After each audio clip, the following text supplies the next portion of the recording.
The Herd, wherever you may be and however you may be listening, live in Los Angeles, iHeartRadio, Fox Sports Radio, and FS1. 9 years in the NFL, 8 with the Packers. James Jones in 5 minutes will be joining us. Joy Taylor alongside. I want to thank Joe Buck for stopping by. Joel Klatt. Eric Decker, who just retired from the NFL, will be joining us in a little over an hour from now. It's great to have you in on a Wednesday. Tomorrow, Rams-Vikings, a great game. On Tuesdays, I do the Herd Hierarchy. Been doing it for years, the 10 best teams in the NFL. Now, for the first time ever since I've been at FS1 at Fox Sports, I did not have New England in my top 10. And, after the show, everybody was like, why didn't you have New England in your top 10? And I said, because I trust my eyes. And right now, you double Gronk, you put 8 in the box. They don't have anybody on the perimeter that scares people. You have to force defensive coordinators to lay awake at night thinking, well, if I pressure them, they'll burn me over the top. They don't have anybody that can do that. Now, Julian Edelman comes back. That'll help their efficiency. But this is the way I've always looked at football. I trust my eyes. And when I watch college football, I see 5 teams that can win the national championship. Alabama, Auburn, Georgia, Clemson, and Ohio State.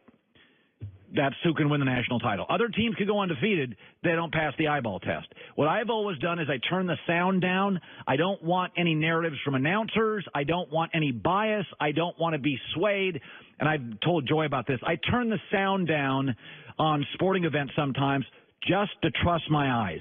Who is imposing their will on somebody else? And when I watch the Patriots, they're not dynamic enough. I just don't see it right now. They play Miami this weekend, and I think Miami is going it's a coin flip.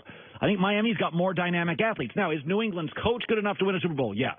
Is their quarterback good enough to win a Super Bowl? Yeah. Is their special teams good enough to win a Super Bowl? Yeah. Are they situationally good enough to win a Super Bowl? Yeah. There's a lot of yeahs there.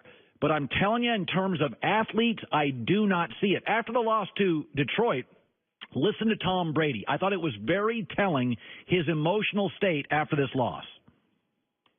I mean, we're not scoring enough points. We're not executing well enough on a down-by-down basis, certainly at a high level that, we should have our expectations set at. 2 weeks where, you get behind and just not making enough plays early in the game. And we're behind and we're just fighting uphill all day. So it's no way to play football. It's no way to, execute at a very high level. And we're just not doing anything well enough. Okay, he's not angry. He is resigned to the fact we don't have enough good players. That's not an angry dad. That's not a dad that's angry at his smart son failing a test. That's an angry dad coming to terms with maybe what his kid is. You know what I mean? Like, that's not an angry quarterback. That is a quarterback saying, this is what we are. We don't have any deep threats. Philip Dorsett was kind of a bust in Indy. Josh Gordon's history leads me to believe this probably won't work out. He sounds indifferent. It's just like he's not an angry guy. Listen, I like systems, but systems have limitations. Greg Popovich's system in San Antonio is not nearly as good now that Tim Duncan's retired. If you look at the Patriots offense, is Julian Edelman going to solve all these? They're 25th in points, 25th in yards, 25th and 6th in passing, 29th on third down. Is Julian Edelman going to solve those? Oh, by the way, Rex Burkhead announced this morning he's out for the year. Turn the sound down. They're just not dynamic enough. In football, sometimes you hear the announcers, you hear the crowd, and they sway your opinion. It's like if I was a player and I'm watching game film, I'm watching a 22 film, you're seeing the truth. You're not being swayed. You're seeing who can play and who can't play. And I look at New England, and they're not a top 10 team. Coach is, quarterback is, got to have players. That's why you got to pay players. Systems have limitations. With that, NFL Network, James Jones, 9 years, 8 with the Packers, Super Bowl champion, 8 years with Aaron Rodgers. Let's bring James Jones on the show. By the way, James is not only a media member, he is breaking stories now. You actually you broke the Aaron Rodgers extension story on Twitter to explain how you became news Adam Schefter, Peter Schrager guy. So check it out, man. First off, it was the most stressful time of my life. I mean, I felt like I was getting $100 million guaranteed in my in my bank account, and I wasn't. I was telling Aaron, like, man, I've been in a lot of 2-minute drills with you. I won a Super Bowl. Never was nervous. Just do your job, catch the ball. But he called me on the phone and was like, all right, JJ, it's about to go down. What do you need to know? My wife had the tweet and all that already set up. We just needed to plug the numbers in. So as I'm on the phone with Aaron, people are blowing her phone up like, is he going to break the story? What's going on? You know what I mean? Adam Scheffner's reporting this. Ian's reporting this. What's going on? I'm on the phone with Aaron, and and then everybody's blowing my phone up. I'm looking, and Aaron's like, okay, these are the numbers, blah, blah, blah, 100 million, blah, blah. And I'm like, this is stressful. I said, after this, I'm hanging up my cleats. From breaking news, I'm done. It's way too stressful. But that was cool. Yeah, but we were able to get it done, man. It was cool. Aaron gave you a solid. You know, I talk about this with Aaron. Aaron's different. Aaron's gifted, and there are burdens with being great. Okay, there's a lot more pressure on LeBron James than a good NBA player, you know, Darren Collison. Yeah. There's pressure. And Aaron's this California guy, and he's in small-town Milwaukee, and being a quarterback for replacing Brett Favre is ludicrous. It's like replacing Jordan. Yeah. It's ludicrous. Nobody can do it. Sometimes Aaron's like RELAX, a little standoffish. You have a good relationship with him. Yeah. Okay, a very good relationship. Not everybody. Jermichael Finley struggled a little. Greg Jennings called him out once or twice. He's not for everybody. Yeah. Why do you work with him? Why did you guys connect so well? Well, I think since day one, Aaron's the type of guy where it's all about respect. And since day one, I've been the same guy. When I walk in the building, you're going to get the same JJ. You know, and I think that kind of, me and Aaron kind of hit off on the right foot. He knows JJ's going to come in. This is how JJ's going to be. And it's always been about respect with me and Aaron. You know, yeah, it'll be times where, you know, he tell me I'm wrong. I tell him he's wrong. But it's always been about respect, and our relationship has grown. And, I mean, he flies down, come watch my kid play flag football. Really? Him and my little son think they best friends, you know.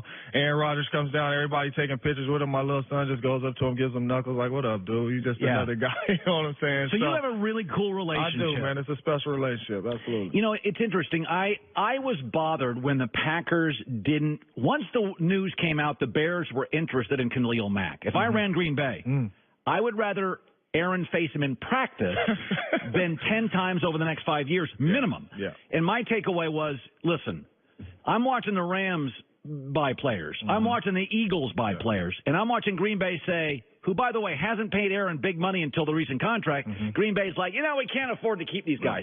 I thought Green Bay made a mistake. Yes. I think Khalil Mack, I really do. I think Aaron, and he's only going to be 35 pretty quick. Yeah.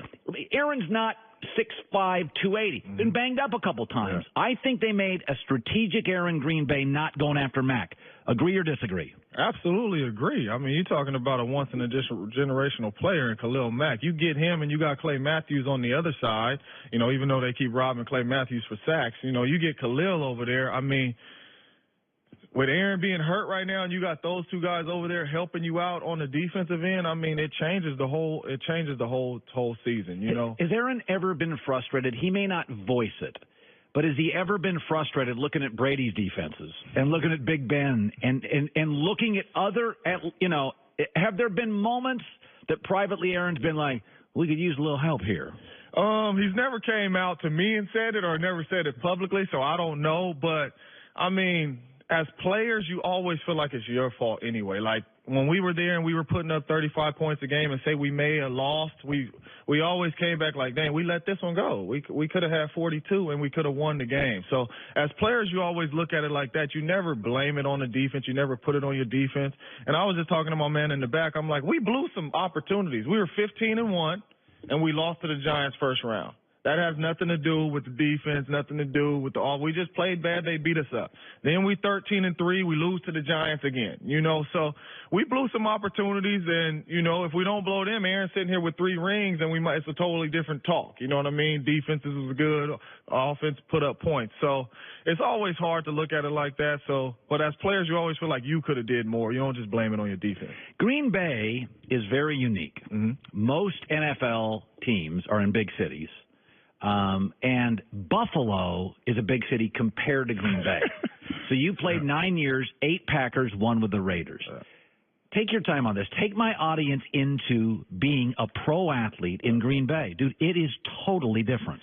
It is absolutely totally different. You can catch one ball and you can't go around nowhere in the city without people recognizing you. You could be on practice squad and you not even played a snap yet. You walk around, they know where college you went to, know your family, know your nicknames. They know everything about you. I mean, it's small town. It's a special place to play. But it's a small town. The fans are unbelievably dedicated. I mean, you could be on practice squad and be out there signing autographs, making 10,000 an autograph sign, and never even caught a ball on the field. That's just how dedicated. Could you go to the grocery these fans store? are.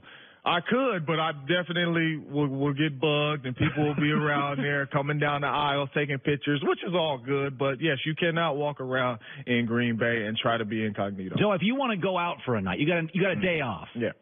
You going to Applebee's in Green Bay, or you going to Milwaukee? I'm going to Applebee's in Green Bay because I ain't making the Milwaukee drive. So I'm going to Applebee's in Green Bay, and I mean, people will come up to you and ask for pictures and all that. But the locals that's there, I mean, they'll just see you, get you a head nod. So what's it like for Aaron? Oh, man, somebody got to go get his food, you know. He can't. Go grocery shopping for him and all that. He can't just be walking around out there. He can't. It's crazy. I mean, he does go to restaurants and all that. I mean, we've been out, restaurants, had dinner and all that, but, I mean, it's just. You know what I always thought? I've never been to Green Bay. It's one of the only places, great hollowed, stadiums in America. Oh, you got to go, man. You know what I always thought? That if I was the Packers, and maybe this is true, I don't know this to be true because I haven't. I've been to Madison, Wisconsin, which is a great little town, great college town. That's a great university. And I've been to Chicago a ton, but not Green Bay. And I've been to Milwaukee twice. I always thought if I was the Packers, I would have, with all the money they make, I would have built a kind of world-class restaurant with a lot of VIP rooms so my players would have a place in town to go. Not that the public couldn't go, but that Packer players could go and at least kind of hide. But I mean, they got restaurants like that. You go you go get a little private room, sit in the back. They got some restaurants like that in the back, So they got a little tinted window area. They know if you're a Packer player, you call in, hey, can I get a reservation this time? They'll put you in the back, away from people a little bit so you have some privacy. I was talking about the Patriots, and I'm a big believer that I trust my eyes in football. I can watch Chicago's offense right now, and I don't love Trubisky, but I can tell you that's a clever offense. I can watch the Rams and go, that's really well coached. Yeah. I can see when a defense is limited like New England, but they're rarely in the wrong place. My eyes tell me with the Patriots, I'm not seeing enough athletes. On the offensive side, James, I get system, but the Spurs don't win unless Duncan's in the system. I'm watching them against Detroit. Detroit put 8 in the box, doubled Gronk and said, go ahead. Take your shots downfield. Am I overreacting? It doesn't look the same. I think you are overreacting. Number one, the last time they lost 2 games in September was 2014, and they won the whole thing. They did. That's last year we were sitting here saying their defense was garbage early in the season. There's no way that they're going to win any ball games. They ended up in the Super Bowl. The positive about all this is your system player is there, and that's Tom Brady. Yeah. And you do have Gronk, and once Edelman comes back and you get Josh Gordon in there, you got some help on the way. And with Josh, it's all about just you could come in and run 2 routes. You run a go route like Brandon Cooks and a curl.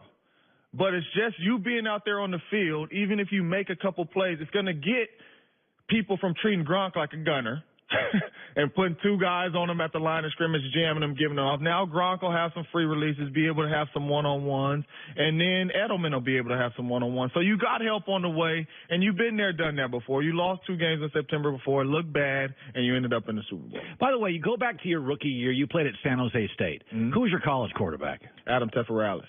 Yeah, I don't know him. So you go from Adam Teferalis to Aaron Rodgers. To Brett Favre, then Aaron. Holy moly. So, fair question.